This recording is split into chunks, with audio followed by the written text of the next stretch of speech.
Hello friends, welcome back to channel. और एक बार पुनः आप सभी साथियों का हृदय से स्वागत एवं अभिनंदन करता हूं आप सभी के अपने ऑनलाइन प्लेटफॉर्म लेट्स क्रैक पर। दोस्तों, आज का जो सेशन है बहुत ही शानदार और बहुत ही इम्पॉर्टेंट होने वाला है, क्योंकि ये सेशन जो है मुख्यतया इतिहास अथवा हिस्ट्री के सभी भागों को कवर किया गया है, जो कि यूपी ट्रिपल एस सी पेट एग्ज़ाम की दृष्टि से बहुत ही जो है उपयोगी एवं महत्वपूर्ण है। और इसके साथ ही साथ मैं यह दावा भी करता हूं कि इतिहास के जितने भी भाग हैं या इतिहास से का जो सिलेबस है यूपी ट्रिपल एस सी पेट का जो एग्ज़ाम है उसके अंतर्गत या उससे संबंधित आपके जो है 5 नंबर इस सेक्शन से जो है पक्के ही पक्के हैं। और दोस्तों, आज के सेशन में हम हिस्ट्री से संबंधित इन 4 भागों को कवर करने वाले हैं। पहला जो भाग है सिंधु घाटी सभ्यता के सभी महत्वपूर्ण प्रश्नों को कवर किया गया है, और वैदिक संस्कृत से संबंधित सभी प्रश्नों को, और गौतम बुद्ध जो बौद्ध धर्म है उससे संबंधित, और यहाँ पे इनकी जीवनी और शिक्षाओं से जो प्रश्न हैं वो कवर किए गए हैं, और जैन धर्म की जीवनी और शिक्षाओं से सभी महत्वपूर्ण और इम्पोर्टेंट प्रश्नों को इस सेशन में कवर किया गया। जो बचे हुए भाग हैं, पार्ट हैं सिलेबस के अकॉर्डिंग, उनको जो है इसके नेक्स्ट पार्ट में देखा जाएगा, नेक्स्ट पार्ट में कवर किया जाएगा। तो चलिए बढ़ते हैं आज के इस मोस्ट और बहुत ही इम्पॉर्टेंट सेशन की ओर। देखते हैं आज का पहला प्रश्न भारतीय इतिहास से संबंधित जो है क्या कह रहा है। पहला क्वेश्चन कह रहा है कि हड़प्पा का इनमें से कौन सा नगर जो है 3 भागों में विभाजित था। ठीक है, प्रश्न 1 कह रहा है कि हड़प्पा का इनमें से कौन सा जो नगर था 3 भागों में 3 पार्ट्स में डिवाइडेड था या विभाजित था। तो इसका करेक्ट आंसर क्या हो जाएगा? प्रश्न 1 का ऑप्शन जो डी है, धौलवीरा या धौलावीरा भी कहीं कहीं आप इसको लिखा देखेंगे, जो धौलावीरा है या धौलवीरा है, ये इसका करेक्ट आंसर हो जाएगा। ठीक है, हड़प्पा काल जो है ये भारत का, या कह सकते हैं हड़प्पा काल का जो पूरा स्थल है, या धौलावीरा जो है, हड़प्पा काल का जो पूरा स्थल धौलावीरा है, यह गुजरात के जो है कच्छ के रण, ध्यान रखिएगा, गुजरात के कहाँ? कच्छ के रण। ठीक, कच्छ के रण के मध्य स्थित जो है द्वीप में स्थित है। द्वीप का नाम क्या है? ध्यान रखिएगा, द्वीप का नाम है खडीर। ठीक है, द्वीप का नाम भी ध्यान रखिएगा, द्वीप का नाम है खडीर में है ये स्थित है। और ये धौलवीरा जो है या धौलावीरा जो है ये 3 भागों में विभाजित है। ठीक, नेक्स्ट क्वेश्चन कह रहा है प्रश्न 2 कह रहा है कि मोहनजोदाड़ो शब्द का जो है अर्थ क्या है। ठीक है, मोहनजोदाड़ो जो शब्द है इसका अर्थ क्या है पूछा गया है प्रश्न है, और ये कई एग्जामों में प्रश्न पूछा जाता है, सीधे यही प्रश्न उठ के आ जाता है कि मोहनजोदाड़ो जो शब्द है इसका अर्थ क्या है। तो राइट आंसर क्या हो जाएगा? विकल्प जो हमारा बी है, माउंट ऑफ द डेड जो है ये इसका करेक्ट आंसर हो जाएगा। ठीक, मोहनजोदाड़ो का अर्थ क्या होता है? माउंट ऑफ द डेड या ऑफ द डेड। ठीक है, ये जो है सिंधु घाटी सभ्यता का एक नगरीय सभ्यता थी। ठीक, इसकी मोहनजोदाड़ो जो है ये सिंधु घाटी जो सभ्यता थी, ठीक है, सिंधु घाटी सभ्यता जो थी इसका एक कैसा था? इसका एक नगरीय जो है, ये एक नगरीय सभ्यता थी। ठीक, इसमें मोहनजोदाड़ो जो है सिंधु घाटी जो था, जो सिंधु घाटी सभ्यता थी, इसका एक प्रमुख नगर है जी। मोहनजोदाड़ो कैसा है? एक मेन जो है नगर है या प्रमुख नगर है। ठीक है, मोहनजोदाड़ो शब्द से जो अभिप्राय है माउंट ऑफ द डेड है। ठीक है, विकल्प 20 का करेक्ट, जिसको हिंदी में क्या बोलते हैं? मृतकों का टीला। ध्यान रखिएगा, मृतकों का टीला बोलते हैं, ये ध्यान रखिएगा, क्या बोलते हैं? मृतकों का टीला। ठीक है, और यहीं पे जो है बृहत स्नानागार जो है प्राप्त हुआ था, और जिसके आप देखेंगे कई बुक्स में, चाहे एनसीईआरटी की बुक हो चाहे यूपी बोर्ड की बुक हो, जिसमें आपको एक मोहनजोदाड़ो की फिगर बनी होगी या स्नानागार की, उसमें मध्य में स्थित स्नान कुंड, जिसकी चौड़ाई लगभग जो है 7.01 और लंबाई लगभग 11.88 मीटर थी। ठीक है, और लगभग जो है ये 2.443 जो है मीटर ये गहरा था। ठीक है, और इसकी अगर पूछा जाए, इस प्रश्न से क्वेश्चन और बन सकता है कि इसकी जो लिपि है कैसी है मोहनजोदाड़ो की। तो ध्यान रखिएगा, मोहनजोदाड़ो की जो लिपि है वो कैसी है? लिपि की बात कर रहे हैं, ध्यान रखिएगा, लिपि कैसी है? तो लिपि जो है इसकी भाव चित्रात्मक है। कैसी है? भाव चित्रात्मक है। ठीक है, कैसी है? भाव चित्रात्मक है। ठीक है, और यह जो लिपि है दाएं से बाएं की ओर लिखी, कहाँ? कैसे? दाएं से बाईं ओर। ठीक है, दाएं से बाईं ओर जो है ये लिपि लिखी गई है। ठीक है, नेक्स्ट बढ़ते हैं अगले क्वेश्चन पे। नेक्स्ट क्वेश्चन कह रहा है प्रश्न 3 क्वेश्चन कह रहा है सिंधु घाटी सभ्यता के बारे में इनमें से कौन सा जो कथन है वो सत्य है। ठीक है, किसके बारे में? सिंधु घाटी सभ्यता के बारे में पूछ रहा है। जो कथन है, जो सत्य कथन है उसके बारे में बताना है। तो 3 का करेक्ट आंसर क्या हो जाएगा हमारा? आप देख रहे होंगे ऑप्शंस को। विकल्प जो ए है, सिंधु लोग कपास का उत्पादन करने वाले पहले व्यक्ति थे या पहले लोग थे, तो ये इसका करेक्ट आंसर हो जाएगा। ठीक है, कपास जो है भारत की कैसी फसल है? कपास जो है भारत की आदि फसल है। ठीक है, बहुत ही प्राचीन समय से ये फसल या इसकी खेती बहुत ही बड़ी मात्रा में की जा रही है प्राचीन समय से। ठीक है, नेक्स्ट क्वेश्चन कह रहा है प्रश्न संख्या 4 कह रहा है कि हड़प्पा सभ्यता के एक हिस्से जिसके लोथल की खुदाई जो है या लोथल की खोज जो है किसने की, ठीक है। ये किसका हिस्सा था, ध्यान रखिएगा। लोथल जो है ये हड़प्पा सभ्यता का क्या था, जो है एक हिस्सा था। कौन, लोथल, ठीक है, लोथल की बात कर रहा है। और ये कह रहा है कि लोथल की जो खुदाई है या लोथल की जो खोज है ये किसने की थी। तो राइट आंसर क्या हो जाएगा हमारा, इसका जो करेक्ट आंसर मैं बता देता हूँ, क्योंकि ऑप्शन बोलने की कोई जरूरत है नहीं, क्योंकि यहाँ पे जो ऑप्शन दिए हैं ये ऑप्शन इस प्रश्न के नहीं है, ठीक है। ये मिस्टेक हो गई है, तो ध्यान रखिएगा। इसका जो करेक्ट आंसर हो जाएगा, लोथल की जो खुदाई थी किसने की थी, ध्यान रखिएगा। जो लोथल की खुदाई की थी वो, ध्यान रखिएगा, वो की थी हमारी SR राव ने, ठीक है। SR राव जो है, आप इनका नाम ध्यान रखिएगा, SR राव ने जो है इसकी खुदाई की थी, ठीक है। SR राव ने जो है लोथल की खुदाई की थी। और सन ध्यान रखिएगा कब की थी, तो इन्होंने लोथल की खोज जो है 1957 में की थी। कब की थी, 1957 में लोथल की खोज की गई थी। किसके द्वारा, SR राव के द्वारा, ठीक है। और जो है जिसकी खुदाई कब की गई थी, खुदाई जो है 1955 से 1960 के बीच में ये खुदाई की गई थी, ठीक है, भारतीय पुरातत्व सर्वेक्षण के द्वारा, ठीक है। और इन्हीं के द्वारा SR राव के द्वारा जो है इसकी खोज की गई थी। यह स्थान जो है जो हड़प्पा सभ्यता का एक हिस्सा था, जो कि मैंने पहले ही बता दिया है, ठीक है। नेक्स्ट बढ़ते हैं अगले क्वेश्चन पे। नेक्स्ट क्वेश्चन देखते हैं। नेक्स्ट क्वेश्चन कह रहा है कि सिंधु घोड़े में, कह रहा है कि सिंधु सभ्यता में घोड़े की अस्थियों के अवशेष कहाँ मिला है। जो सिंधु है इसमें सिंधु सभ्यता में घोड़े की जो अस्थियां हैं इनके अवशेष जो है ये कहाँ पे मिले हुए हैं। तो राइट आंसर क्या हो जाएगा प्रश्न का, ऑप्शन क्वेश्चन 5 का राइट हो जाएगा। विकल्प डी जो है ये सही हो जाएगा, ठीक है। सुरकोटदा में जो है अवशेष मिले हैं या अस्थियों के अवशेष मिले हैं सिंधु सभ्यता में, ठीक है, घोड़े के, ठीक है। और ये कहाँ पड़ता है सुरकोटदा, ध्यान रखिएगा, ये गुजरात में पड़ता है। गुजरात में, गुजरात के कच्छ जिले में, कहाँ पे, गुजरात के कच्छ जिले में जो है ये, कच्छ जिले में ये मिलता है या ये स्थित है, ठीक है। जहाँ पे घोड़े की अस्थियों में जो है अवशेष मिले हैं, घोड़े की अस्थियों के अवशेष मिले हैं, ठीक है। और अगर हम बात करें लोथल में, तो यहीं से जो हड़प्पा सभ्यता का एक स्थल था, लोथल से घोड़ों की लघु मृण मूर्तियों के अवशेष प्राप्त हुए हैं। कहाँ से, लोथल से। तो ये अस्थियों के अवशेष कहाँ से मिले हैं, ये सुरकोटदा से मिले हैं। और अगर हम बात करें कि लघु मृण मूर्तियों के अवशेष कहाँ से मिले, तो ये मिले हैं लोथल से, ये भी ध्यान रखिएगा, ठीक है। कहाँ से, लोथल से मिले हैं, ठीक है। नेक्स्ट बढ़ते हैं अगले क्वेश्चन पे। नेक्स्ट क्वेश्चन देखते हैं क्या कह रहा है। नेक्स्ट क्वेश्चन कह रहा है कि क्वेश्चन 6 कह रहा है कि निम्नलिखित में कौन सा सिंधु घाटी सभ्यता से संबंधित स्थल नहीं है। किससे, सिंधु घाटी सभ्यता से संबंधित कह रहा है स्थल नहीं, वो बताना है। तो राइट आंसर क्या हो जाएगा इस प्रश्न का, जो स्थल सिंधु घाटी सभ्यता से संबंधित नहीं है। तो राइट हो जाएगा विकल्प सी, पाटलिपुत्र जो है ये इसका करेक्ट आंसर हो जाएगा। कौन है, पाटलिपुत्र जो है इसका करेक्ट आंसर हो जाएगा। ये स्थल जो है सिंधु घाटी सभ्यता से संबंधित जो है स्थल नहीं है, ठीक है। नेक्स्ट बढ़ते हैं अगले क्वेश्चन की तरफ। नेक्स्ट क्वेश्चन क्या कह रहा है वो देखते हैं। नेक्स्ट क्वेश्चन कह रहा है प्रश्न हमारा सेवंथ कह रहा है कि उपनयन समारोह, कह रहा है कि उपनयन समारोह जो है ये क्या तात्पर्य है। जो वैदिक संस्कृत से संबंधित प्रश्न है, आप जो भी प्रश्न रहेंगे इसके आगे वो सभी वैदिक संस्कृत से रहेंगे। टॉपिक यहाँ पे पढ़े हुए हैं, ठीक है, टॉपिक जो है यहाँ पे पढ़े हुए हैं और वैदिक संस्कृत से जो है संबंधित प्रश्न रहेंगे, ठीक। कह रहा है कि उपनयन समारोह जो है इससे क्या तात्पर्य है, ठीक है। उपनयन समारोह जो है इससे तात्पर्य पूछ रहे हैं। तो राइट आंसर क्या हो जाएगा हमारा, सी जो विकल्प है ये इसका करेक्ट आंसर हो जाएगा, ठीक है। क्या तात्पर्य है, बच्चे को पवित्र जनेऊ धारण कराया जाता था उपनयन समारोह में, ठीक है। उपनयन संस्कार को या समारोह को यज्ञोपवीत संस्कार के नाम से भी जाना जाता है। ध्यान रखिएगा किस संस्कार के नाम से, यज्ञोपवीत संस्कार, ठीक है, पवीत संस्कार के नाम से जाना जाता है, जहाँ पे जो है बच्चे को पवित्र जनेऊ धारण कराया जाता है, ठीक है। और जब ये संस्कार पूरे हो जाते थे तो इसके बाद इन बच्चों को या इन बालकों को क्या कहा जाता था, ध्यान रखेंगे, इन बालकों को द्विज कहा जाता था, ठीक। क्या कहता था, द्विज कहा जाता था, ठीक है। ये जो है इन सभी को अनिवार्य था, ठीक है, सभी को पहले यह अनिवार्य था।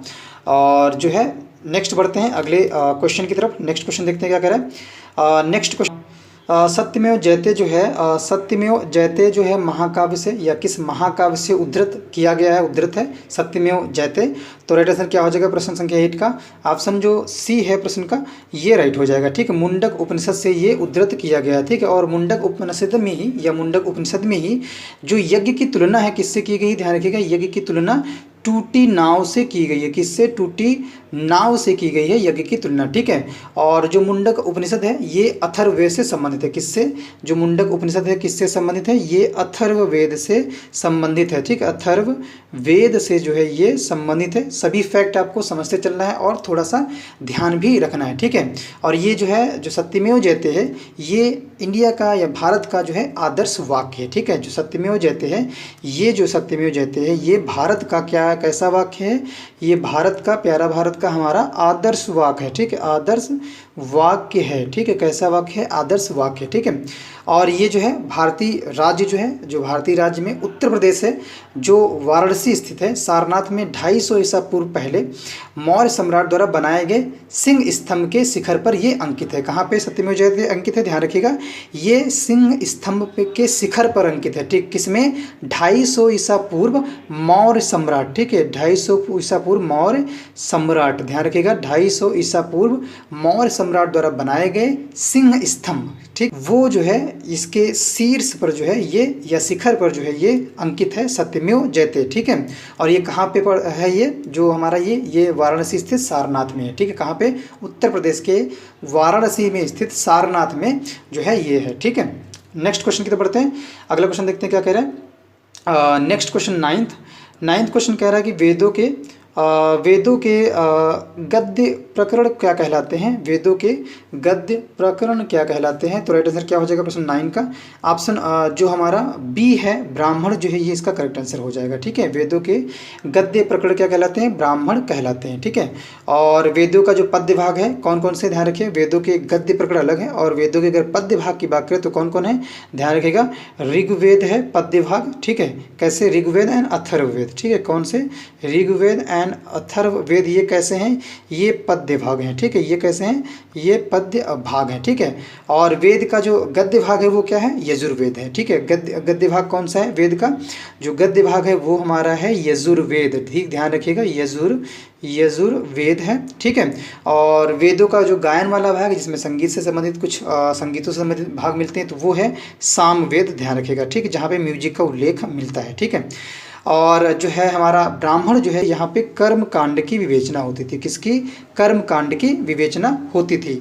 और उपनिषद में किसकी विवेचना होती थी? तो उपनिषद में ध्यान रखिएगा ये परमेश्वर, ध्यान रखिएगा, परमेश्वर और परमात्मा ब्रह्म और आत्मा के स्वभाव और संबंध का बहुत ही जो है दार्शनिक और ज्ञानपूर्ण वर्णन जो है उपनिषद में मिलता है, ठीक है। अगर हम आरण्यक की बात करें, यहाँ पे जो सी में दिया है आरण्यक की बात करें तो आरण्यक जो है ये कर्म कांड के पीछे जो उद्देश्य होते थे उसकी विवेचना करता था। किसकी? कर्म कांड के पीछे जो भी उद्देश्य होते थे उसकी ये विवेचना करता था। किनकी? उद्देश्यों की, ठीक। कर्म कांड के पीछे जो उद्देश्य होते थे उनकी ये विवेचना करता था, ठीक है। नेक्स्ट बढ़ते, और इसके साथ संहिता बच गया था। संहिता को समझिए, संहिता में क्या है? ये संहिता जो है ये मंत्र भाग है, ठीक है, ये मंत्र भाग है। नेक्स्ट बढ़ते हैं अगले क्वेश्चन की तरफ। नेक्स्ट क्वेश्चन देखते हैं क्या कह रहा है। प्रश्न संख्या 10 कह रहा है कि निम्नलिखित में से कौन सा ज्ञान के सिद्धांत पर जो है बल देता है? किस पे? ज्ञान के सिद्धांत पर बल देता है। तो राइट आंसर क्या हो जाएगा प्रश्न 10 का? ऑप्शन जो हमारा डी है, उपनिषद जो है ये इसका करेक्ट आंसर हो जाएगा, ठीक है। उपनिषद जो है ये हिंदू धर्म का महत्वपूर्ण कैसा ग्रंथ है? ये श्रुति ग्रंथ है। किसका? हिंदू ग्रंथ है। कैसा ग्रंथ है? श्रुत ग्रंथ है और हिंदू धर्म का है, ठीक है। किसका है? हिंदू धर्म का है, ये भी ध्यान रखिए साथ साथ में, ठीक है। हिंदू धर्म का श्रुति ग्रंथ है, ठीक है। और ये जो है वैदिक वाग्मय या वागम्य के अभिन्न भाग हैं, ठीक है। कौन से?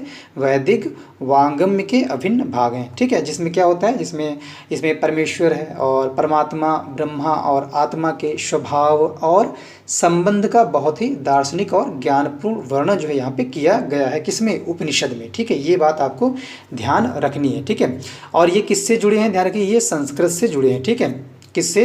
संस्कृत से जुड़े हैं। एक क्वेश्चन इसमें बन सकता है, बहुत ही इंपॉर्टेंट क्वेश्चन कई एग्जाम में पूछा गया है कि जो उपनिषद है इसका फारसी अनुवाद किसने कराया था? किसका? उपनिषद का फारसी अनुवाद जो है ये किसने करवाया था? तो ध्यान रखिएगा, जो फारसी अनुवाद है ये किया था दारा शिकोह ने, ठीक है। दारा शिकोह ने किया था, ठीक है। शिकोह ने किया था इसका फारसी अनुवाद। और दारा शिकोह ने किसके कहने पे किया था? तो ये अनुवाद जो है कहने पे अकबर के किया था, ठीक है, किसके, अकबर के कहने पे फारसी अनुवाद जो है उपनिषद का किया था, ठीक है। और दुनिया के अगर कई दार्शनिक उपनिषदों को अगर देखें तो सबसे अच्छा जो उपनिषद है किसको मानते हैं, ज्ञान कोश को मानते हैं, ठीक, कैसा, किसको, ज्ञान कोश को जो है मानते हैं, ठीक है। तो ये इसके कुछ फैक्ट थे, वो भी साथ साथ में समझते भी चलिएगा। नेक्स्ट क्वेश्चन देखते हैं, प्रश्न संख्या 11 देखते हैं क्या कह रहा है।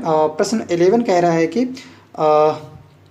ऋग्वेद में निम्नलिखित में से किस देवता की सर्वाधिक महत्ता है, ठीक है। ऋग्वेद में पहली तो बात कह रहा है ऋग्वेद में, फिर कह रहा है किस देवता की सर्वाधिक महत्ता है। तो राइट आंसर क्या हो जाएगा 11 का, जो विकल्प बी है ये राइट हो जाएगा, इंद्र जो है ये इसका करेक्ट आंसर हो जाएगा, ठीक। इंद्र की जो है सर्वाधिक महत्ता है, ठीक है, ऋग्वेद में। और जो ऋग्वेद हमारा है, ध्यान रखें, जो ऋग्वेद है ये प्राचीनतम वेद है, ठीक है, कैसा है, प्राचीनतम वेद है, ये इसका फैक्ट है, प्राचीनतम वेद है। और इसमें जो है 1028 जो है क्या है, इसमें सूक्त हैं, कितने, 1028। और ऋचाएँ कितनी हैं, तो ध्यान रखिएगा 10,462 जो है इसमें क्या है, ध्यान रखिएगा इसमें ऋचाएँ हैं, ठीक है, ऋचाएँ हैं इसमें, ठीक है, कितनी, 10,462 इसमें और ऋचाएँ हैं। और इनको पढ़ने वाला या ऋग्वेद को जो पढ़ने वाला है, कई फैक्चुअल क्वेश्चन में निकल सकते हैं, ऋग्वेद को जो पढ़ने वाला क्या कहलाता है, तो ध्यान रखिएगा इसको होत्र बोलते थे, ठीक, क्या बोलते थे, त्रा है ये, ता में नीचे रा लगा हुआ है, क्या बोलते थे, होत्र कहते थे, ठीक है। और इसमें सर्वाधिक जो है किसका वर्णन है, तो इसमें ध्यान रखिएगा सर्वाधिक जो है इंद्र का है वर्णन मिलता है, ठीक, इसका इंद्र का वर्णन मिलता है, जो विकल्प भी सही था, ठीक है। और इंद्र के लिए इसमें आप सोच सकते हैं, इंद्र के लिए इसमें 250 कितने, 250 250 जो है के इंद्र के लिए 250 और अग्नि के लिए, आग के लिए जो है, आग के लिए 200 ऋचाएँ या 200 जो हैं ऋचाओं की रचना की गई थी, ठीक है। तो ये इसके फैक्चुअल या फैक्ट इसके जुड़े हुए ऋग्वेद से संबंधित क्वेश्चन बन सकते हैं, उनको मैंने आप सभी को बता दिया। नेक्स्ट बढ़ते हैं, नेक्स्ट क्वेश्चन देखते हैं, प्रश्न संख्या 12 कह रहा है कि प्राचीनतम जो है 12 कह रहा है कि प्राचीनतम वेद जो है कौन सा है, तो राइट आंसर क्या हो जाएगा, प्राचीनतम थोड़ी ही देर पहले मैं बताया था, ऑप्शन हमारा ए जो है इसका राइट हो जाएगा। ऋग्वेद जो है ये प्राचीनतम वेद है, ठीक है, कैसा वेद है ये, ऋग्वेद प्राचीनतम वेद है, ठीक है, जिसमें 1028 सूक्त मिलते हैं और 10,462 ऋचाएँ मिलती है। इनको पढ़ने वाला होत्र कहलाता है, ठीक है। इनमें सर्वाधिक जो वर्णन इंद्र का मिलता है और इंद्र के लिए 250 और अग्नि के लिए 200 जो है ऋचाओं का वहाँ पे रचना की गई थी। नेक्स्ट बढ़ते हैं अगले क्वेश्चन पे, प्रश्न 13 प्रश्न कह रहा है कि निम्नलिखित में से किस भारतीय पुरातन ग्रंथ में अपराध और अपराधी का जिक्र आता है, ठीक है। निम्नलिखित में से किस भारतीय पुरातन ग्रंथ में अपराध और अपराधी का जिक्र आता है, तो राइट हो जाएगा 13 प्रश्न का ऑप्शन जो डी है ये राइट हो जाएगा। सभी में जो है अपराध और अपराधी का जिक्र आता है, अर्थशास्त्र में भी आता है, मनुस्मृति में भी आता है, न्याय मीमांसा में भी आता है। प्रश्न 13 का विकल्प डी जो है ये राइट हो जाएगा। अगले क्वेश्चन पे बढ़ते हैं, प्रश्न संख्या 14 प्रश्न कह रहा है कि सतपथ ब्राह्मण, ठीक है, सतपथ ब्राह्मण और तैत्रीय ब्राह्मण के ब्राह्मण जो है मूल पाठ है। 14 प्रश्न, तो राइट आंसर क्या हो जाएगा 14 का ऑप्शन डी जो है यजुर्वेद जो है ये इसका करेक्ट आंसर हो जाएगा, ठीक है। सतपथ ब्राह्मण और तैत्रीय ब्राह्मण के जो ब्राह्मण या मूल पाठ है वो क्या है, यजुर्वेद है, ठीक है। और यजुर्वेद में अगर हम बात करें, यजुर्वेद की अगर बात करें, ध्यान रखिएगा जो सतपथ ब्राह्मण है और जो तैत्रीय ब्राह्मण है ये हमारे कहाँ पे मिलेंगे, ये शुक्ल यजुर्वेद का है। जो सतपथ ब्राह्मण है किसका है, ध्यान रखिएगा जो सतपथ ब्राह्मण है ये हमारा शुक्ल यजुर्वेद, ध्यान रखिएगा शुक्ल यजुर्वेद, ठीक है, यजुर्वेद शुक्ल यजुर्वेद। और जो हमारा तैत्रीय ब्राह्मण है, तैत्रीय ब्राह्मण ये कृष्ण यजुर्वेद, ठीक है, किससे, कृष्ण यजुर्वेद, ठीक, कृष्ण यजुर्वेद, ठीक, कृष्ण यजुर्वेद से है तैत्रीय ब्राह्मण। और वहीं अगर हम बात करें एक और भी आता है, तो जैसे पंचविश है या षड्विश है या जैमिनीय ब्राह्मण है, तो ये कहाँ पे मिलेंगे हमारे, ध्यान रखिएगा।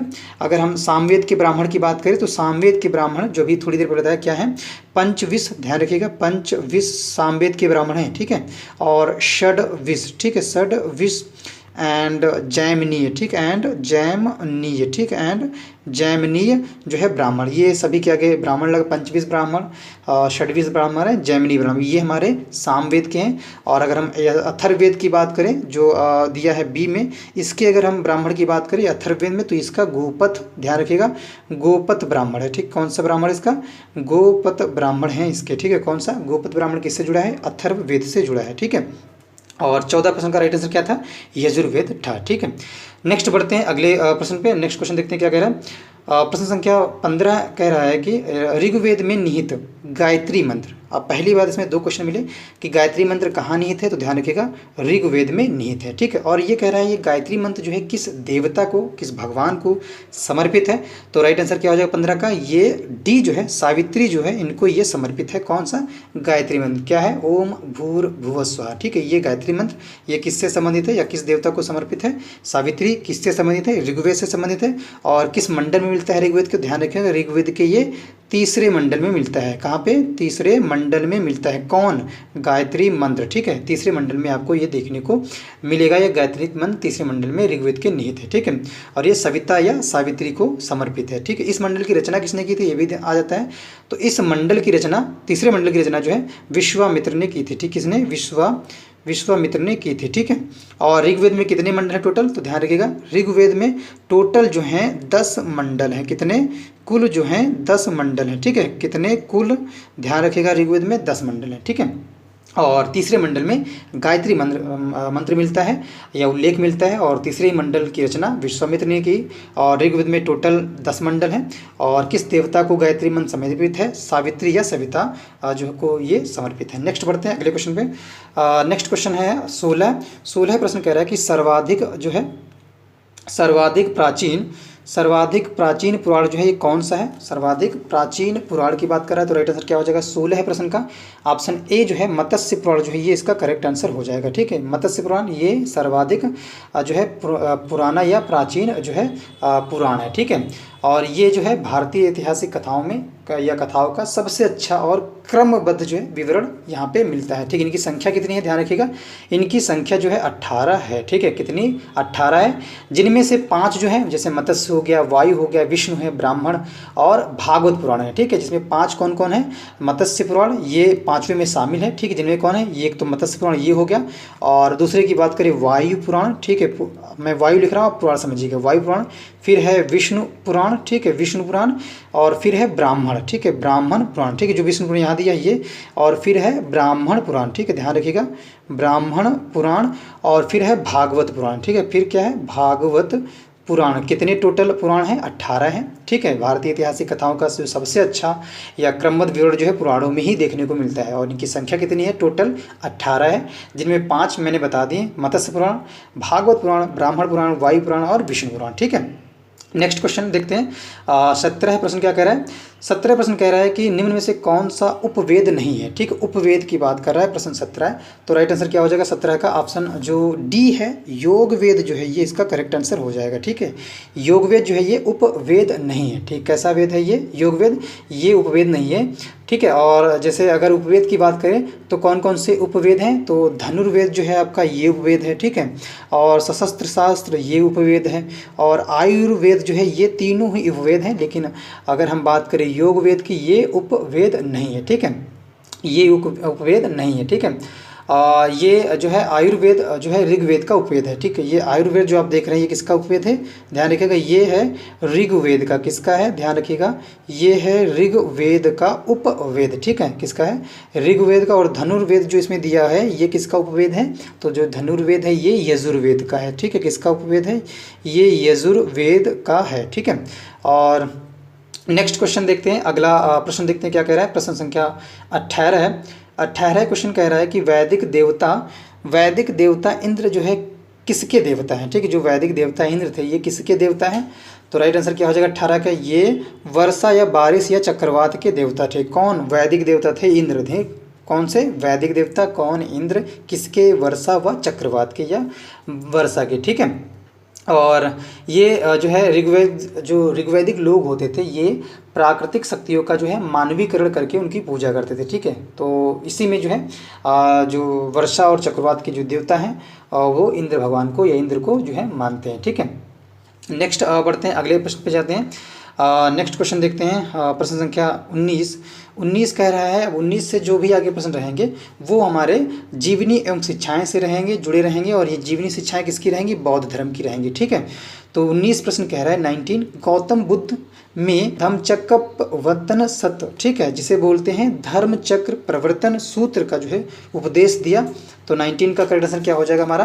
प्रश्न 19 का राइट जो हो जाएगा ये है सारनाथ, ठीक है। क्या है? विकल्प डी जो है ये इसका करेक्ट आंसर हो जाएगा, ठीक है। ये सारनाथ इसका जो है इसका करेक्ट आंसर हो जाएगा। यहाँ पे या उपदेश दिया था गौतम बुद्ध ने, ठीक है, कहाँ पे? सारनाथ में, ठीक है। और महात्मा गौतम बुद्ध के जो प्रथम उपदेश को धर्मचक्र प्रवर्तन कहा जाता है। इनका जो पहला उपदेश है, इसीलिए इस उपदेश को क्या बोला जाता है? धर्मचक्र प्रवर्तन कहा जाता है। और पहला जो उपदेश कहाँ दिया था? ये सारनाथ में दिया था। सारनाथ कहाँ पड़ता है? यूपी में। यूपी में कहाँ? वाराणसी में, ध्यान रखिएगा, ठीक है। कहाँ पे? वाराणसी में। और वाराणसी में जो है सारनाथ के अन्य नाम भी हैं, ध्यान रखिएगा। तो सारनाथ का जो दूसरा नाम है वो है ऋषिपत्तनम, ठीक है। कहाँ पे? इसके दूसरे नाम अगर यहाँ पे विकल्प डी में ऋषिपत्तनम भी दिया होता तो ऋषिपत्तनम सही होता, ठीक है। ध्यान रखिएगा, सारनाथ को अन्य नाम से भी जाना जाता है। नाम क्या है? ये नाम ध्यान रखिएगा, ऋषिपत्तनम, ठीक है। ऋषिपत्तनम जो है सारनाथ का दूसरा नाम है, ठीक है। और गौतम बुद्ध ने जो है अपना जो सर्वाधिक जो उपदेश दिया है गौतम बुद्ध ने, वो जो है कौशल देश की राजधानी कहाँ पे दिया है? श्रावस्ती में दिया है सर्वाधिक उपदेश, ठीक। कहाँ पे? श्रावस्ती में दिया है। और ये कौशल देश की राजधानी थी। सर्वाधिक उपदेश यहाँ पे गौतम बुद्ध ने दिए हैं, ठीक है। तो अगर क्वेश्चन इस तरह से है कि सर्वाधिक उपदेश गौतम बुद्ध ने कहाँ दिए हैं, तो ध्यान रखिएगा श्रावस्ती में दिए हैं, ठीक है। और श्रावस्ती किसकी राजधानी थी? कौशल राज्य की राजधानी थी। सभी फैक्ट मैं बताते चलता हूँ, एक एक करके फैक्ट, जितने भी फैक्ट मुझे याद हैं वो, और जितने फैक्ट जो इंपॉर्टेंट मुझे लग रहे हैं सभी को मैं क्लियर करते चल रहा हूँ। तो बहुत ही ध्यान से देखिएगा। और आपको भी कुछ अगर इंपॉर्टेंट लगता है कि ये जो फैक्ट छूट गया तो आप हमें कमेंट बॉक्स में ज़रूर बताएं, या कुछ आप एक्स्ट्रा जानते हैं, क्योंकि मैं ये समझता हूँ कि हो सकता है कि आपको भी जो है नॉलेज हर क्षेत्र में हर व्यक्ति को अलग अलग रहता है, और कुछ को तो हो सकता है कि हिस्ट्री में बेसिक सा और बेहतर नॉलेज हो। तो जितने भी क्वेश्चन हैं उनसे जुड़े हुए जो अगर फैक्ट मिलते हैं आपको, या फैक्ट आपको लगता है कि ये इंपॉर्टेंट फैक्ट है इस प्रश्न से जुड़ा हुआ, तो आप हमें कमेंट बॉक्स में जरूर बताएं, ठीक है। नेक्स्ट बढ़ते हैं अगले क्वेश्चन पे। प्रश्न संख्या 20 प्रश्न कह रहा है कि उस स्थान का नाम बताएं। कह रहा है कि उस स्थान का नाम बताना है जहां बौद्धों की मान्यता के अनुसार गौतम बुद्ध ने अपनी मृत्यु के बाद परिनिर्वाण प्राप्त किया, ठीक है। उस स्थान का नाम सिर्फ बताना है जहां पे बौद्धों की अगर मान्यता है, उनके अनुसार जो गौतम बुद्ध की जो मृत्यु हुई थी उसके बाद उनको परिनिर्वाण प्राप्त हुआ था, ठीक है। कौन सा? उसके बाद उनको परिनिर्वाण प्राप्त हुआ था। राइट आंसर क्या हो जाएगा हमारा? विकल्प बी जो है कुशीनगर जो है इसका करेक्ट आंसर हो जाएगा, ठीक है। कुशीनगर इसका करेक्ट आंसर हो जाएगा। इनकी मृत्यु कितने वर्ष में हो गई थी? ध्यान रखिएगा, इनकी मृत्यु 80 वर्ष की अवस्था में हो गई थी। और कब हुई? तो ध्यान रखिएगा ये 483 ईसा पूर्व, ठीक है। 483 ईसा पूर्व हुई थी। कहाँ पे हुई थी? कुशीनारा या कुशीनगर में। पहले उसको कुशीनारा के नाम से जानते थे, अब कुशीनगर में जानते थे, ठीक है। चुंदा द्वारा अर्पित भोजन करने के बाद इनकी मृत्यु हो गई थी, ठीक है। चुंद के द्वारा जो भोजन दिया था उसको अर्पित करने के बाद इनकी मृत्यु हो गई, जिसे बौद्ध धर्म में क्या बोलते हैं? बौद्ध धर्म में महापरिनिर्वाण बोलते हैं। महापरिनिर्वाण बोलते हैं, परिनिर्वाण, ठीक है, निर्वाण बोलते हैं, ठीक है। बौद्ध की जो मृत्यु है उसे ही बोलते हैं बौद्ध धर्म में महापरिनिर्वाण, ठीक है, कहा जाता है। अगले क्वेश्चन पे बढ़ते हैं। प्रश्न 21 क्वेश्चन कह रहा है कि पाली में बौद्ध ग्रंथों को आमतौर पर त्रिपिटक यानी 3 फोल्ड बास्केट, ठीक है, 3 फोल्ड बास्केट जो है प्रश्न 21 3 फोल्ड बास्केट कहा जाता है। इनमें से कौन सा त्रिपिटक में शामिल नहीं है या कौन सा त्रिपिटक में से नहीं है? तो राइट आंसर क्या हो जाएगा 21 का? ऑप्शन जो सी है उपशाखा पिटक जो है ये त्रिपिटक में या त्रिपिटक से संबंधित नहीं है या नहीं है, ठीक है। अगर देखा जाए तो गौतम बुद्ध ने जो है कोई भी पुस्तक नहीं लिखी, ठीक। इनके जो उपदेश होते थे मुख्यतः कैसे होते थे? इनके उपदेश जो है हमेशा मौखिक ही होते थे। इन्होंने कोई पर्सनल बुक नहीं लिखी है, कोई पर्सनल पुस्तक नहीं लिखी है। बट इनकी जब मृत्यु हो गई तो उनके बाद इनके जो शिष्य थे, बुद्ध के जो शिष्य थे, उनके उपदेश जितने होते थे उनको संग्रह जो है त्रिपिटक में किया गया था, ठीक है। जिसमें इनकी जो भी रचनाएं थी, इनकी जो रचना है पाली भाषा में की गई थी इनके शिष्यों के द्वारा। और त्रिपिटक में जो है आपका सुत्त पिटक हो गया, ठीक है। सुत्त पिटक जिसमें धर्म संबंधी बातों की चर्चा थी। ध्यान रखिएगा सुत्त पिटक किससे संबंधित है? तो ये भी एक प्रश्न बन सकता है, धर्म संबंधी बातों की चर्चा। और जो अभिधम्म पिटक दिया है, ए में जो अभिधम्म पिटक दिया है ये किससे संबंधित है? ये दार्शनिक विचारों का संकलन, ठीक। किससे? ये दार्शनिक जो है विचारों का संकलन जो है ये धम्म पिटक से संबंधित था। और वहीं तीसरा जो है, जो इसे तीसरा जो पिटक है वो है विनय पिटक, जो डी में दिया है। तो विनय पिटक जो है ये किससे संबंधित था? विनय पिटक ये हमारा नीति संबंधी बातों से संबंधित है। किससे है? ये नीति संबंधी बातों से, ठीक है, संबंधी बातों से विनय पिटक संबंधित है, ठीक है। तो ये क्वेश्चन 21 का राइट जो आंसर था सी जो है उपशाखा पिटक, ये इसका करेक्ट आंसर नहीं है, ठीक है। नेक्स्ट बढ़ते हैं अगले क्वेश्चन पे। नेक्स्ट क्वेश्चन देखते हैं 22 प्रश्न कह रहा है कि त्रिपिटक निम्नलिखित में से किससे संबंधित है? तो इसका करेक्ट आंसर क्या हो जाएगा हमारा? विकल्प बी जो है ये बौद्धों से संबंधित है, ठीक है, ये बौद्धों से संबंधित है। नेक्स्ट क्वेश्चन बढ़ते हैं 23 प्रश्न कह रहा है कि भगवान बुद्ध की 200 फीट ऊंची कांस्य की प्रतिमा स्थापित करने का निर्णय कहाँ लिया गया है? तो राइट आंसर क्या हो जाएगा हमारा? ऑप्शन इसका करेक्ट हो जाएगा 23 का ऑप्शन ए, कुशीनगर, जिसका करेक्ट आंसर हो जाएगा, ठीक है। 200 फीट जो है भगवान बुद्ध की कांस्य की प्रतिमा उनके परिनिर्वाण स्थल कुशीनगर में स्थापित करने का निर्णय लिया गया है। नेक्स्ट बढ़ते हैं अगले क्वेश्चन पे। 24 प्रश्न कह रहा है कि बुद्ध को महापरिनिर्वाण जो है ये कहाँ पर प्राप्त हुआ? अभी थोड़ी देर पहले मैंने बताया था महापरिनिर्वाण का मतलब क्या है, तो आप लोगों को ध्यान होगा तो फायदा है, और नहीं ध्यान होगा तो मैं फिर से बताता हूँ। महापरिनिर्वाण का मतलब होता है जब ये चुंद द्वारा अर्पित भोजन करने के बाद जब इनकी मृत्यु हो गई थी, तो इस मृत्यु को ही बौद्ध धर्म में क्या बोला जाता है? महापरिनिर्वाण कहा जाता है, ठीक है, ध्यान रखिएगा। तो राइट आंसर क्या हो जाएगा? 24 का ऑप्शन बी जो है कुशीनगर जो है ये इसका करेक्ट आंसर हो जाएगा, ठीक है। नेक्स्ट बढ़ते हैं प्रश्न संख्या 25 पे। 25 कह रहा है कि किस स्मारक से गौतम बुद्ध ने दुनिया के लिए बौद्ध धर्म के अपने दिव्य ज्ञान का प्रचार किया? स्मारक पूछ रहा है, ध्यान रखिएगा। 25 प्रश्न स्मारक पूछ रहा है, कह रहा है कि स्मारक से ज्ञान का प्रचार किया था, दिव्य ज्ञान का प्रचार किया था। तो राइट आंसर क्या हो जाएगा? 25 प्रश्न का ऑप्शन बी जो है महाबोधि मंदिर जो है ये इसका करेक्ट आंसर हो जाएगा, ठीक है। महाबोधि मंदिर से दुनिया के लिए बौद्ध धर्म ने अपने दिव्य ज्ञान का प्रचार किया था, ठीक है। और ये महाबोधि मंदिर कहाँ पे है, किस जिले में स्थित है? ध्यान रखिएगा, ये बिहार में है। पहली बात तो ये कहाँ है? बिहार में। कौन सा जिला? गया जिला, ठीक है, कौन सा? गया जिला है, ठीक है। इसका निर्माण जो है 3वीं शताब्दी में सम्राट अशोक ने करवाया था, ठीक। किसने करवाया था? ध्यान रखिएगा, सम्राट अशोक ने करवाया था, ठीक है, सम्राट अशोक ने करवाया था इसका निर्माण। और कौन सी शताब्दी में? 3वीं या 3वीं शताब्दी में इसका निर्माण करवाया गया था। वर्तमान में अगर देखें ये जो मंदिर है 5वीं या 6ठी शताब्दी में बनवाई गई थी, ठीक है। वर्तमान मंदिर जो है, जो इस समय मंदिर है वहाँ पे, ये 5वीं या 6ठी शताब्दी में बनवाई गई थी, बनवाया गया था, ठीक है। और जो भगवान बुद्ध को जो ज्ञान की प्राप्ति हुई थी, ध्यान रखें, इससे भी प्रश्न जुड़ सकता है। गौतम बुद्ध को जो ज्ञान प्राप्त हुआ था, गौतम बुद्ध को जो है वैशाख पूर्णिमा के दिन, ठीक है, वैशाख पूर्णिमा के दिन वट वृक्ष के नीचे जो है निरंजना नदी के तट पर इन्हें ज्ञान प्राप्त होता है। वट वृक्ष के नीचे और निरंजना नदी, आप ध्यान रखिएगा, निरंजना नदी के तट, ठीक है, निरंजना नदी के तट के पास में जो है इन्हें ज्ञान की प्राप्त हुई थी। और उसी के बाद ये जो क्या कहलाएं, इसी के बाद ये बुद्ध कहलाएं, ठीक है, क्या कहलाएं? इसी के बाद ये बुद्ध कहलाएं, ठीक है। और बुद्ध बनने के पश्चात सर्वप्रथम जो है ये तपस्सु और भल्लिका नामक 2 बंजारों को बोध गया में ही बौद्ध धर्म में दीक्षित किया, ठीक है, ध्यान रखिएगा। बौद्ध धर्म से दीक्षित होने वाले नाम अगर पूछा जाए तो ध्यान रखिएगा, सर्वप्रथम जो बौद्ध धर्म से कौन दीक्षित हुआ था, तो ये हुए थे तपस्सु, नाम ध्यान रखिएगा, तपस्सु एंड भल्लिक, ठीक है, भल्लिक। ये दोनों कौन थे? ये दोनों कैसे थे? ये क्या थे? ये थे बंजारे, ठीक, क्या थे ये दोनों ही लोग बंजारे थे। इन्हें बोध गया में ही बौद्ध धर्म में दीक्षित किया गया और इन्होंने जो है बौद्ध धर्म का प्रचार किया, ठीक है। और महाबोधि मंदिर समूह को जो है वर्ष 2002 में, ठीक है, ये जो है ध्यान रखिएगा, ये वर्ष 2002 में जो है यूनेस्को द्वारा, किसके द्वारा? यूनेस्को द्वारा, ठीक है, यूनेस्को के द्वारा विश्व विरासत सूची में इसे शामिल किया गया है। बहुत ही अच्छा प्रश्न हो सकता है। 2002 में इसे शामिल किया गया है, किसके द्वारा? यूनेस्को के द्वारा विश्व विरासत सूची में इसे शामिल कर दिया गया है, ठीक है। नेक्स्ट बढ़ते हैं अगले क्वेश्चन पे। प्रश्न संख्या 26 क्वेश्चन कह रहा है कि ज्ञान प्राप्त करने के बाद गौतम को किस रूप में जाना जाने लगा? तो राइट हो जाएगा हमारा 26 का, जब वो ज्ञान प्राप्त कर लिए, कहाँ पे? निरंजना नदी के तट पे, किस वृक्ष के नीचे? वट वृक्ष के नीचे, किस दिन? वैशाख पूर्णिमा के दिन। और तो इन्हें क्या कहा जाने लगा? इन्हें बुद्ध कहा जाने लगा, ठीक है। बी जो विकल्प है इसका करेक्ट आंसर हो जाएगा, ठीक है। नेक्स्ट बढ़ते हैं। और इनका जन्म अगर पूछा जाए गौतम बुद्ध का जन्म कब हुआ, तो ध्यान रखिए गौतम बुद्ध का जन्म 563 ईसा पूर्व में हुआ।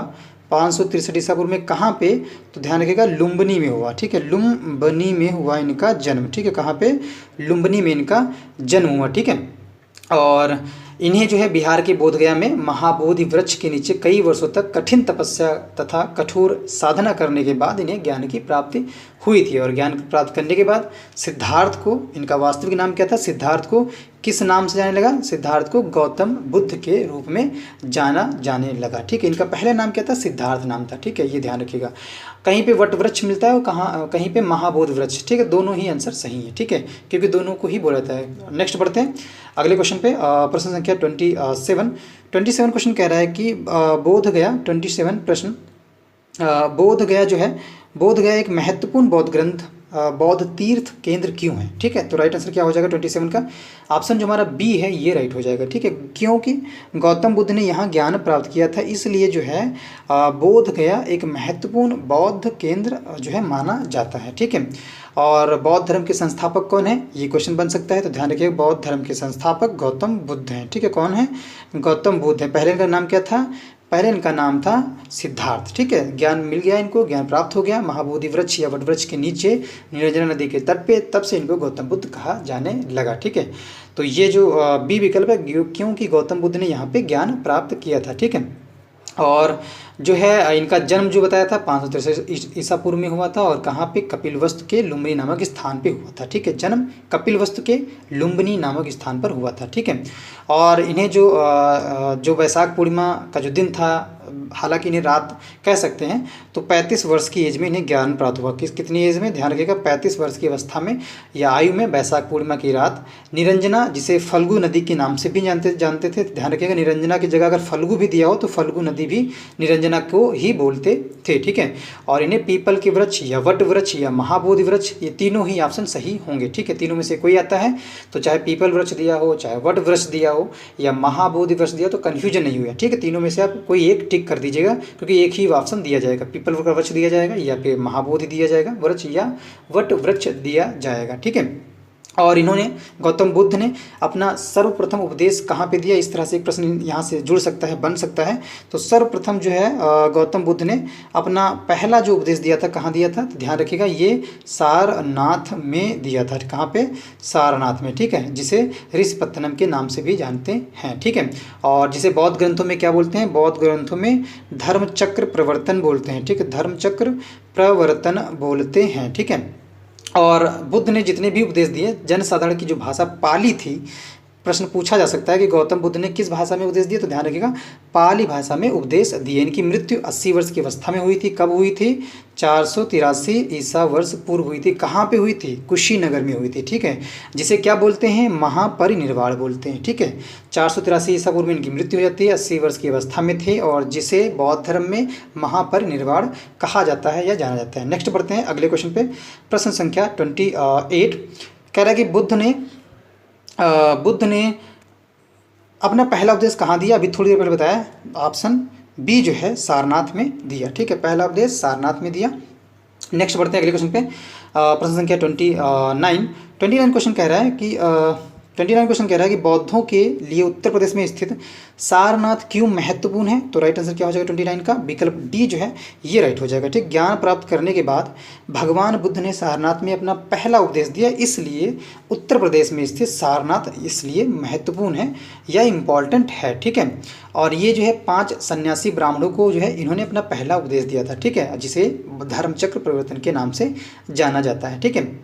और इन्होंने सबसे ज़्यादा अपने पूरे जीवन काल में जो उपदेश दिए कहाँ पे दिए, इसी में अभी थोड़ी देर पहले 5-6 मिनट पहले मैंने एक आंसर बताया था, इनसे ही जुड़ा हुआ। तो ध्यान रखिएगा सबसे या सर्वाधिक उपदेश जो है पूरे जीवन काल में इन्होंने कौशल देश की राजधानी श्रावस्ती में दिए। रिवीजन भी हो जाएगा हम सभी का, श्रावस्ती में दिए सबसे ज़्यादा इन्होंने उपदेश। किस भाषा में, पाली भाषा में, मौखिक होते थे।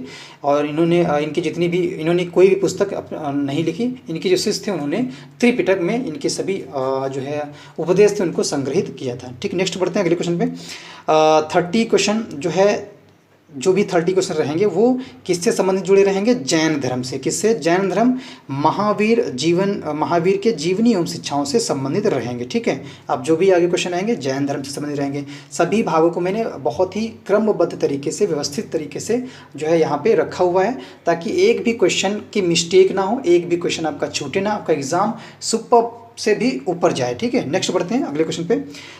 नेक्स्ट क्वेश्चन कह रहा है, प्रश्न संख्या 30 कह रहा है कि 30 मनुष्य जीवन का सर्वोत्तम ध्येय कैवल्य, जिसका अर्थ क्या होता है। सिंपल सा है, पूछ रहा है कैवल्य का अर्थ क्या होता है 30 का। तो राइट आंसर क्या हो जाएगा हमारा, सी जो विकल्प है, इच्छाओं पर अगर विजय प्राप्त करना ही मतलब होता है कैवल्य। ठीक है, किस पे, इच्छाओं पर विजय प्राप्त करने का मतलब कैवल्य होता है। ठीक है, कैवल्य अर्थात ब्रह्म विद्या। ठीक है, कैवल्य को और किस नाम से जानते हैं, ब्रह्म विद्या। ठीक है, ब्रह्म विद्या। ठीक है, ब्रह्म विद्या के नाम से जाने जाते हैं। और यह वह ज्ञान होता है जो संशय रहित और स्थायी हो, या विवेक उत्पन्न होने पर औपधिक दुख, सुखादि, अहंकार, प्रारब्ध, कर्म और संस्कार के लोप हो जाने से जो आत्मा के चित स्वरूप होकर आवागमन से जो है मुक्त हो जाने की जो स्थिति होती है उसे ही कैवल्य कहते हैं। ठीक है, फिर समझ लें कैवल्य किसे कहते हैं। कैवल्य को ब्रह्म विद्या के नाम से भी जानते हैं, और ये जो ज्ञान होता है जिसमें संशय रहित और स्थायी हो। ठीक है, जिसमें क्या हो, ज्ञान जो हो संशय रहित हो, स्थायी हो, या विवेक उत्पन्न होने पर औपधिक दुख, सुखादि, अहंकार, प्रारब्ध, कर्म और संस्कार के लोप हो जाने से जो आत्मा के चित्त स्वरूप होकर आवागमन से मुक्त हो जाने की जो स्थिति है वही होता है कैवल्य। ठीक है, नेक्स्ट बढ़ते हैं अगले क्वेश्चन पे, 31 पे। 31 प्रश्न कह रहा है कि 24वें जैन तीर्थंकर या अंतिम तीर्थंकर थे। तो राइट आंसर क्या हो जाएगा, 31 प्रश्न का ऑप्शन सी जो है महावीर जो है ये इसका करेक्ट आंसर हो जाएगा। ठीक है, 24वें जैन तीर्थंकर या अंतिम तीर्थंकर कौन थे, महावीर स्वामी थे। ठीक, ये जैन धर्म के अंतिम तीर्थंकर थे। ठीक है, और ये 24वें तीर्थंकर भी थे। ठीक है, महावीर स्वामी से पहले कितने जैन तीर्थंकर हुए, तो ध्यान रखिएगा इनसे पहले 23 हुए। ठीक है, कितने, 23 हुए जैन धर्म में। और पहले कौन थे, प्रथम, ध्यान रखिएगा जैन धर्म में प्रथम तीर्थंकर कौन थे, तो ध्यान रखिएगा ऋषभदेव थे। कौन से, ऋषभदेव थे। ठीक है, ये पहले तीर्थंकर थे। ठीक है, महावीर जो स्वामी थे ज्ञान प्राप्ति करने के बाद महावीर कहलाए। जब इन्हें ज्ञान प्राप्त हो गया तभी ये जो है महावीर कहलाए। और इसका अर्थ क्या होता है, अपनी साधना में अतुल्य पराक्रम दिखाना। ठीक है, महावीर का मतलब क्या होता है, अपनी साधना में अतुल्य पराक्रम। ठीक है, साधना में, ध्यान रखिएगा, साधना में अतुल्य पराक्रम। ठीक है, अतुल्य पराक्रम जो है, पराक्रम किसका मतलब है, ये है भाई महावीर का मतलब। ठीक है, और इन्हें जब ज्ञान प्राप्त हो गया तभी ये महावीर कहलाए। ठीक है, और अगर हम बात करें इसी प्रश्न में, तो जो 23वें तीर्थंकर थे वो पार्श्वनाथ ने 4 महाव्रत सत्य, अहिंसा, अस्तेय तथा अपरिग्रह का जो प्रतिपादन किया था। तो 23वें तीर्थंकर थे, कौन थे, पार्श्वनाथ थे 23वें तीर्थंकर, और इन्होंने 4 महाव्रत, ध्यान रखिएगा कभी इससे प्रश्न बन सकता है किसी न किसी एग्जाम में। 4 महाव्रत कौन कौन से, सत्य, अहिंसा। ठीक है, सत्य, अहिंसा, और फिर है अस्तेय, और जो चौथा है वो कौन है, चौथा जो है वो कौन है, वो है अपरिग्रह। ठीक है, अपरिग्रह। ठीक है, ये 4 जो हैं 4 महाव्रत हैं। और ये 23वें जो तीर्थंकर थे पार्श्वनाथ ने ये 4 जो है व्रतों का प्रतिपादन किया था। और महावीर स्वामी ने ब्रह्मचर्य जो है 5वां, इसी के साथ अगर 5वें की बात करें, ब्रह्मचर्य। ठीक है, ब्रह्मचर्य। ठीक है, ब्रह्मचर्य जो है इसका प्रतिपादन किसने किया था, या इस महाव्रत को इसमें किसने जोड़ा था, तो इसमें महावीर स्वामी ने ये 5वां नामक जो ब्रह्मचर्य नामक 5वां महाव्रत इसमें जोड़ा था, महाव्रत इसमें जोड़ा था। ठीक है, नेक्स्ट बढ़ते हैं अगले क्वेश्चन पे। 32 प्रश्न कह रहा है कि पहले जैन तीर्थंकर कौन थे। तो राइट हो जाएगा हमारा विकल्प, जहाँ पे ऋषभदेव लिखा हो या ऋषभ लिखा हो वो इसका करेक्ट आंसर हो जाएगा, विकल्प भी करेक्ट आंसर हो जाएगा। ठीक है, अगर ऋषभदेव की बात करें, ऋषभदेव एम अरस्टिनेम। ठीक है, ध्यान रखिएगा ऋषभदेव के साथ एक और नाम ध्यान रखिएगा, अरस्टिनेम। ठीक है, अरस्टिनेम। ठीक है, ऋषभदेव के साथ अरस्टिनेम। इनका उल्लेख कहाँ मिलता है, इनका जो उल्लेख है कहाँ मिलता है, ये हमें ऋग्वेद में देखने को मिलता है। ठीक, कहाँ पे, ऋग्वेद में किसका उल्लेख, ऋषभदेव का और अरष्टनेम का उल्लेख मिलता है। ठीक है। जैन धर्म में कुल 24 टोटल तीर्थंकर हुए, जिसमें पहले ऋषभदेव थे, दूसरे अजितनाथ थे, और जो 22वें थे जो अष्टनेमी जो है, अरष्टनेम जो है, ये कौन से नंबर पे थे तीर्थंकर, ये 22वें नंबर पे थे। ठीक, किस पे, 22वें नंबर पे। और 23वें नंबर पे पार्श्वनाथ थे और 24वें नंबर पे महावीर थे। ठीक है। और ऋषभदेव एंड अरष्टनेम का उल्लेख कहाँ मिलता है, ऋग्वेद में मिलता है। ठीक है। और अजितनाथ का उल्लेख कहाँ मिलता है, जो अजितनाथ है उनका उल्लेख जो है यजुर्वेद में मिलता है। ठीक है। और इस धर्म की जो महात्मा होते थे उनकी उपाधि के तौर पर ये तीर्थंकर लगाया जाता है, ये तीर्थंकर बोलते थे। ठीक है। तो जो जैन धर्म की जो उपाधि या जैन धर्म के जो महात्मा होते थे उनकी उपाधि के तौर पर तीर्थंकर उनको बोला जाता था। ठीक है। नेक्स्ट बढ़ते हैं, प्रश्न संख्या 33 प्रश्न कह रहा है कि जैन धर्म में 3 त्रिरत्न दिए जाते हैं, उन्हें निर्वाण का मार्ग कहा जाता है, वे क्या हैं। तो राइट आंसर क्या हो जाएगा 33 का, सही करेक्ट हो जाएगा डी जो विकल्प है, सही विश्वास, सही ज्ञान, सही आचरण जो है इसका करेक्ट आंसर हो जाएगा। ठीक है। ये त्रिरत्न है जैन धर्म में। ठीक है। कितने रत्न हैं, त्रिरत्न है। और महावीर स्वामी का अगर जन्म पूछ लिया तो कब हुआ था, ध्यान रखिएगा, इसी प्रश्न से जुड़ सकता है। तो इनका जन्म जो हुआ था 540 ईसा पूर्व में हुआ था। कहाँ हुआ था, कुंडाग्राम में हुआ था। ठीक है। कुंडग्राम में या कुंडाग्राम में, कुंडग्राम में हुआ था। कुंडग्राम कहाँ पड़ता है, ये वैशाली, कुंडग्राम के वैशाली में हुआ था। ठीक है। तो ये वैशाली में पड़ता था। ठीक है। और महावीर स्वामी ने अपने जो उपदेश किस में दिए थे, ये ध्यान रखिएगा, महावीर स्वामी ने, अगर पूछा जाए महावीर स्वामी ने अपने उपदेश जो है किस भाषा में दिए थे, तो ये ध्यान रखिएगा, ये इन्होंने प्राकृत भाषा में दिए थे या अर्ध मागधी में दिए थे। ठीक, किस प्राकृत भाषा को क्या बोलते हैं, अर्ध मागधी में इन्होंने दिया था। किन्होंने, महावीर स्वामी ने अपने जो भी उपदेश दिए थे प्राकृत या अर्ध मगधी भाषा में दिए थे। जैन धर्म में 3 रत्न हैं, जो आपका सम्यक दर्शन है जिसे सही विश्वास बोलते हैं, एंड सम्यक ज्ञान है जिसे सही ज्ञान बोलते हैं, और सम्यक आचरण जिसे सही आचरण बोलते हैं। ठीक है। तो ये त्रिरत्न है जैन धर्म में। ठीक है। नेक्स्ट बढ़ते हैं अगले क्वेश्चन पे। नेक्स्ट क्वेश्चन देखते क्या कह रहा है, प्रश्न संख्या 34 जो प्रश्न है ये मौर्य वंश से जुड़े हुए प्रश्न रहेंगे। ठीक है। 34 जो है ये मौर्य वंश से जुड़े प्रश्न रहेंगे। तो 35 का करेक्ट आंसर क्या हो जाएगा, पहले प्रश्न देखते हैं। तो प्रश्न है हमारे, अशोक का सिंह चतुर्भुज स्तंभ जो है ये कहाँ पर स्थित है। ठीक है। अशोक का सिंह चतुर्भुज स्तंभ जो है ये शीर्ष में कहाँ पर स्थित है, 34%। तो राइट आंसर क्या हो जाएगा प्रश्न 34 का ऑप्शन जो हमारा डी है, सारनाथ जो है ये इसका करेक्ट आंसर हो जाएगा। ठीक, क्या हो जाएगा, सारनाथ। ठीक है। अशोक का सिंह चतुर्भुज स्तंभ शीर्ष सारनाथ से लिया गया है। और इस स्तंभ में कितने शेर हैं या सिंह हैं, 4 हैं, ध्यान रखिएगा। ठीक है। एक पीछे, 2 साइड में है और एक फ्रंट पे है। ठीक है। और इसे ही भारत सरकार ने जो है राष्ट्रीय चिन्ह के रूप में स्वीकार किया है। किसको, जो अशोक का सिंह चतुर्भुज स्तंभ है इसे भारत सरकार ने राष्ट्रीय चिन्ह के रूप में स्वीकार किया है। ठीक है। नेक्स्ट बढ़ते हैं अगले क्वेश्चन पे। प्रश्न संख्या 35 प्रश्न कह रहा है, अशोक ने प्रधान शिलालेखों में सबसे बड़ा शिलालेख है, अशोक के जितने भी प्रधान शिलालेख हैं इसमें सबसे बड़ा शिलालेख कौन है। तो राइट आंसर क्या हो जाएगा 35 का ऑप्शन सी जो है 13वां जो है ये इसका करेक्ट आंसर हो जाएगा। 13वां जो है अशोक के प्रधान शिलालेखों में सबसे बड़ा शिलालेख है। और अशोक के शासन के 8वें वर्ष में होने वाले जो कलिंग युद्ध का जिसमें वर्णन मिलता है। ठीक है। 13वें शिलालेख में किसका वर्णन मिलता है, तो जो 8वें वर्ष में जो युद्ध हुआ था, 8वें वर्ष में जो युद्ध हुआ था, क्या नाम था उस युद्ध का, कलिंग का युद्ध। ठीक है। और इसी के बाद इनका मन जो है पिघल गया था, इन्होंने जो इस धर्म को अपना लिया था। ठीक है। युद्ध का वर्णन मिलता है। ठीक है। 13वें में जो 13वां शिलालेख है इसमें कलिंग युद्ध का वर्णन मिलता है। ठीक है। 8वें वर्ष में जो हुआ था। ठीक है। अशोक के शासन के 8वें वर्ष में। नेक्स्ट बढ़ते हैं अगले क्वेश्चन पे। 36 प्रश्न कह रहा है कि अशोक के आक्रमण के दौरान कलिंग जिसे पूर्वी प्रांत जो था उस टाइम की राजधानी कौन सी थी। प्रश्न 37। तो राइट आंसर क्या हो जाएगा हमारा 36 का करेक्ट आंसर हो जाएगा डी जो है तोशिला जो है ये इसका करेक्ट आंसर हो जाएगा। ठीक है। तोशिला जो है इसका करेक्ट आंसर हो जाएगा। अशोक के आक्रमण के दौरान कलिंग जो पूर्वी प्रांत था, जो राजधानी थी वो तोशिली थी या तोशिला थी। ठीक है। और अशोक ने अपने राज्याभिषेक के 8 वर्ष के बाद अर्थात जो नवा वर्ष था, ठीक है, जो 9वें वर्ष में मतलब कि 261 ईसा पूर्व, ठीक, 261 ईसा पूर्व, ठीक, 261 ईसा पूर्व में जो है ये कलिंग की विजय प्राप्त की थी। ठीक है, 261 ईसा पूर्व में कलिंग की विजय की। और इसी जो इसका उल्लेख है, कलिंग का उल्लेख कहाँ मिलता है, जो सबसे बड़ा शिलालेख है 13वां, वहाँ पे इसका उल्लेख मिलता है।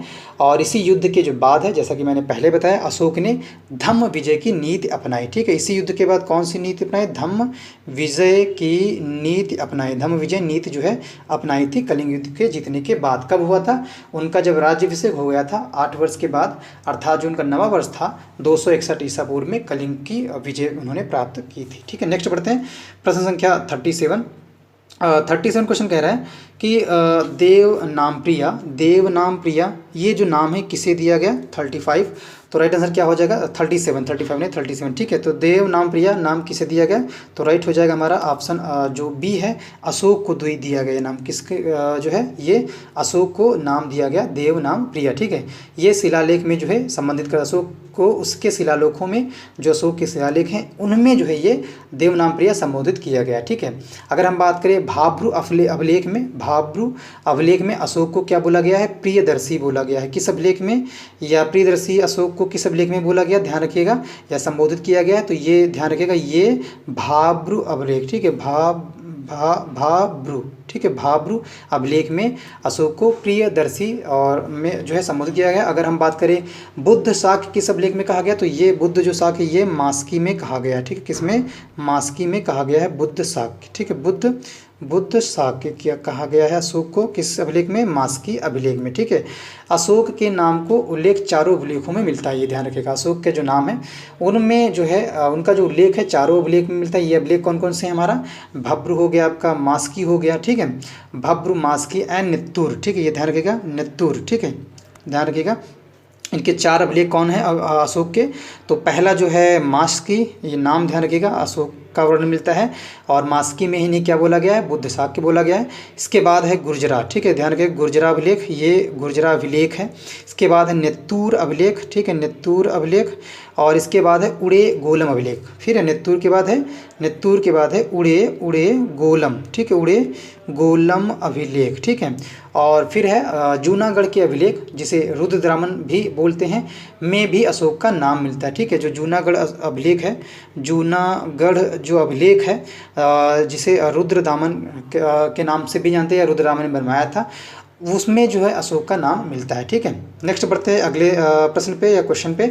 नेक्स्ट क्वेश्चन 38 कह रहा है सम्राट अशोक का कौन सा शिलालेख कलिंग पर उनकी विजय का उल्लेख करता है, तो राइट आंसर क्या हो जाएगा हमारा 38 का ऑप्शन जो डी है, 13वां लेख जो है, या 13वां जो शिलालेख है, अभिलेख नहीं शिलालेख है, वहाँ पे कलिंग पर उनकी विजय का उल्लेख करता है। ठीक है, विकल्प जो डी है ये राइट हो जाएगा। ठीक है, सम्राट अशोक द्वारा कितने अभिलेख प्राप्त हुए हैं, तो ये ध्यान रखिए कि इसमें 14 जो है शिलालेख जो है या अभिलेख प्राप्त हुए हैं, जिसमें 13वां अभिलेख सबसे बड़ा जो है माना जाता है, और 13वें अभिलेख में ही सम्राट अशोक द्वारा कलिंग पर उनकी विजय का यहाँ पे उल्लेख मिलता है। ठीक है, नेक्स्ट बढ़ते हैं अगले क्वेश्चन पे, प्रश्न संख्या 39 प्रश्न कह रहा है कि अशोक का कौन सा शिलालेख में ब्राह्मी लिपि का प्रयोग नहीं किया गया था।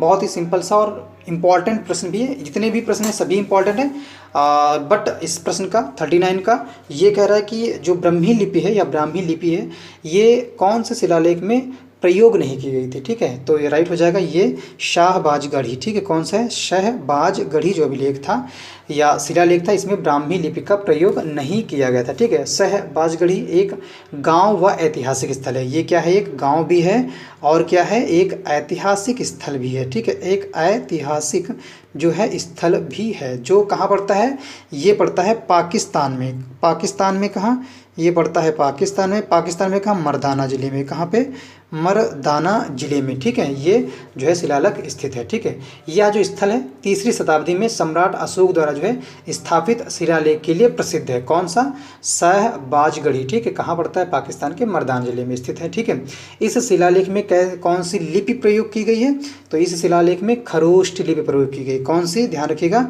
इस जो शाहबाजगढ़ी है, जो 39% का जो शाहबाजगढ़ी, इसमें कौन सी लिपि प्रयोग की गई, ये ब्राह्मी लिपि नहीं की गई, तो ध्यान रखिएगा इसमें खरोष्ठ लिपि। ठीक है, खरोष्ठी लिपि। ठीक है, कौन सी, खरोष्ठ लिपि जो है इसमें प्रयोग की गई है।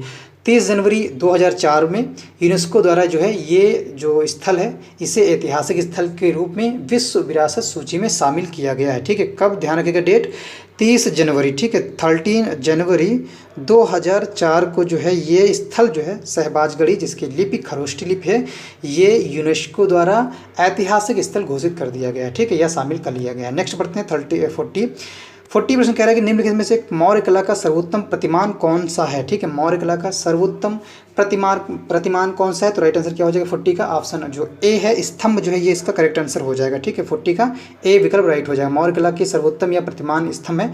और मौर्य कला का विकास भारत में मौर्य साम्राज्य के युग में चौथी से दूसरी सदी ईसा पूर्व में हुआ था। ठीक, कौन सी, चौथी से दूसरी जो है सदी ईसा पूर्व में हुआ था। ठीक है, और ध्यान रखिएगा सारनाथ और कुशीनगर जैसे जो धार्मिक स्थान है, यहाँ पर भी जो है जो सारनाथ है, जो सारनाथ एंड कुशीनगर जैसे धार्मिक जो स्थान है, यहाँ पर स्वयं सम्राट अशोक ने इनकी रचना की थी। ठीक है, नेक्स्ट बढ़ते हैं अगले प्रश्न पे।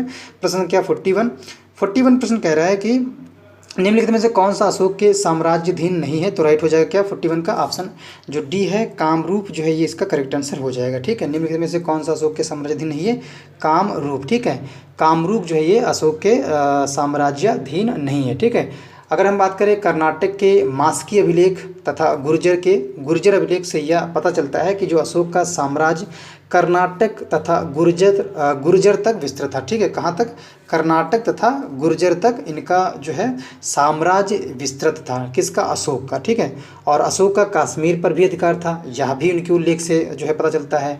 ठीक है, कल्हड़ के एक आपने सुना होगा, कल्हड़ के राज तरंगड़ी के अनुसार अगर हम देखें तो जो अशोक की मृत्यु के बाद जब केंद्रीय सत्ता जो है कमज़ोर पड़ गई, तब उसके राज्य का जो प्रतिनिधि था वो जालौक ने अपनी स्वतंत्रता की घोषणा पर कश्मीर को मौर्य साम्राज्य से क्या कर दिया, अलग कर दिया। किसने, जालौक ने। ठीक है, और कामरूप जो है असम जो राज्य है उसका पुराना नाम था। ठीक है, असम का पुराना नाम क्या था, यहाँ पे एक फैक्चुअल मिलता है प्रश्न, असम का पुराना नाम कामरूप था। ठीक, क्या था, कामरूप। ठीक है, कामरूप था जो विकल्प डी में दिया है। ठीक है, ये असम का पुराना नाम था। ठीक है, और यह जो है अशोक के साम्राज्याधीन नहीं था। ठीक है, बाकी कर्नाटक भी था, कश्मीर भी था, ये सभी अशोक के साम्राज्याधीन थी। गुर्जर से क्या मिलता है, गुर्जर अभिलेख। कर्नाटक से कौन सा अभिलेख मिलता है, मास्की अभिलेख। ठीक है, और नेक्स्ट बढ़ते हैं अगले क्वेश्चन पे। प्रश्न संख्या 42 प्रश्न कह रहा है कि वृहद सांची स्तूप किस काल से संबंधित है, तो राइट आंसर क्या हो जाएगा, वृहद सांची स्तूप किस काल से संबंधित है, तो राइट हो जाएगा इस प्रश्न का ऑप्शन जो डी है, मौर्य काल जो है ये इसका करेक्ट आंसर हो जाएगा। वृहद सांची स्तूप का निर्माण किसने कराया था, सम्राट अशोक ने कराया था। सम्राट अशोक ने इसका जो है निर्माण कराया था, और कब कराया था, तो ध्यान रखिएगा ये 300 BC में कराया था। ठीक है, बिफोर क्राइस्ट। ठीक है, और सांची जो है, जो सांची है ये मध्य प्रदेश की राजधानी भोपाल में स्थित है। कहाँ पे, ये सांची स्तूप कहाँ पे है, MP में है। ठीक है, मध्य प्रदेश में है, और यह जो है अर्धवृत्त कटोरे की आकृति का, ठीक है, इस तरह से है। ठीक, किस तरह से, इस तरह से अर्धवृत्त या कटोरे की आकृति का बना हुआ है। ठीक है, नेक्स्ट देखते हैं। तो गाइस इसी लास्ट क्वेश्चन के साथ आज का जो महत्वपूर्ण सेशन था वो एंड होता है, और इसका नेक्स्ट जो पार्ट है, जो बचे हुए भाग हैं हिस्ट्री के, उन सभी नेक्स्ट पार्ट में उनको कवर किया जाएगा। उनको देखना आप बिल्कुल भी ना भूलिएगा। इसका नेक्स्ट पार्ट जल्द ही आपको देखने को मिलेगा 1-2 दिन में। और इसी के साथ जो है गाइस सेशन को लाइक करें, शेयर करें अपने चहेते दोस्तों को, और जो है जितने भी आपके खास मित्र हैं, फ्रेंड हैं, उन सभी को जो है सेशन जो है शेयर करें, ताकि उनका भी जो है भला हो पाए, उनको भी इन चीज़ों के बारे में जानकारी मिल पाए। और यदि आप चैनल पर पहली विजिट कर रहे हैं गाइस, वीडियो को पहली बार देख रहे हैं, तो चैनल को सब्सक्राइब जरूर करें, और हमसे जुड़े रहने के लिए बेल आइकन को दबाना बिल्कुल भी ना भूलें। और इसी के साथ गाइस कल की डेट में आपको एक फुल लेंथ का प्रैक्टिस सेट मिलने वाला है, जिसमें कुल 100 प्रश्न रहेंगे, और सभी सेक्टर, सभी भागों को कवर किया जाएगा। UPSSC पेट एग्जाम के जितने भी सिलेबस में जो चीज़ें दी हैं, उन सभी से प्रश्न उसमें शामिल रहेंगे, चाहे वो मैथ का हो, चाहे वो गणित का हो, अंकगणित का हो, प्रारंभिक साइंस का हो, सभी में जो है सभी टॉपिक्स को उसमें कवर किया जाएगा। पूरा फुल लेंथ का प्रैक्टिस सेट रहेगा। तो मिलते हैं गाइस नेक्स्ट इंपॉर्टेंट सेशन पे। Thank you so much dear friends.